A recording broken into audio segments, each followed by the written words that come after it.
Hello hi എല്ലാവർക്കും നമസ്കാരം. എന്നോട് പുതിയ വീഡിയോയിലേക്ക് എല്ലാവർക്കും സ്വാഗതം. ഞാൻ ഋതു കൃഷ്ണ.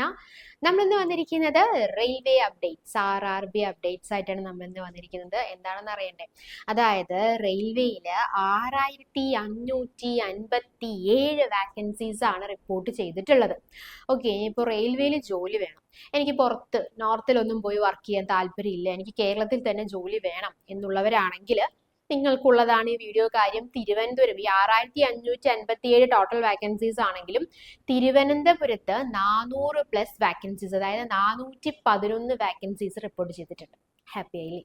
ഓക്കെ, സോ ഇതിന്റെ യോഗ്യത എന്ന് പറയുന്നത് എന്തൊക്കെയാണെന്ന് അറിയാമോ? ഡിപ്ലോമ, അതുപോലെ തന്നെ ഡിഗ്രി കഴിഞ്ഞവർക്ക് ഇതിലേക്ക് അപ്ലൈ ചെയ്യാവുന്നതാണ്. ഓക്കെ, അതുപോലെ തന്നെ അപ്ലൈ ചെയ്യേണ്ട ലാസ്റ്റ് ഡേറ്റ് എന്നാണെന്ന് ചോദിച്ചു കഴിഞ്ഞാൽ ജൂലൈ 29 വരെ നിങ്ങൾക്ക് അപ്ലൈ ചെയ്യാവുന്നതാണ്. ഓൺലൈൻ ആയിട്ടാണ് അപ്ലൈ ചെയ്യുന്നത്. അപ്ലൈ ചെയ്യേണ്ട ഫീസ് 500 രൂപയാണ്.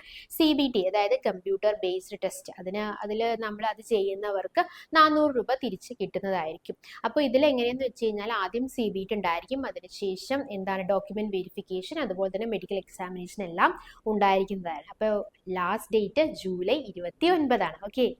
അപ്പോൾ ഇതിൽ ഏതൊക്കെ ഫീൽഡിലോട്ടാണ് അപ്ലൈ ചെയ്യേണ്ടതെന്ന് ചോദിച്ചു കഴിഞ്ഞാൽ ടെക്നീഷ്യൻ ഗ്രേഡ് 3ലേക്കും വാക്കൻസീസ് വന്നിട്ടുണ്ട്. അതുപോലെ തന്നെ ടെക്നീഷ്യൻ ഗ്രേഡ് 1ലേക്കും വാക്കൻസീസ് വന്നിട്ടുണ്ട്. ടെക്നീഷ്യൻ ഗ്രേഡ് 3 ഏജ് ലിമിറ്റ് ഉണ്ട്. 18-നും 30 വയസ്സിനും ഇടയിലുള്ളവർക്കാണ് ഇതിലേക്ക് അപ്ലൈ ചെയ്യാനായിട്ട് പറ്റുക. സാലറി സ്കെയിൽ അറിയണ്ടേ? 19,900 രൂപയാണ് സാലറി സ്കെയിൽ വന്നിട്ടുള്ളത്. ഇനി ടെക്നീഷ്യൻ ഗ്രേഡ് 1 ആണെങ്കിൽ 18-നും 33 വയസ്സിനും ഇടയിലുള്ളവർക്ക് അപ്ലൈ ചെയ്യാം.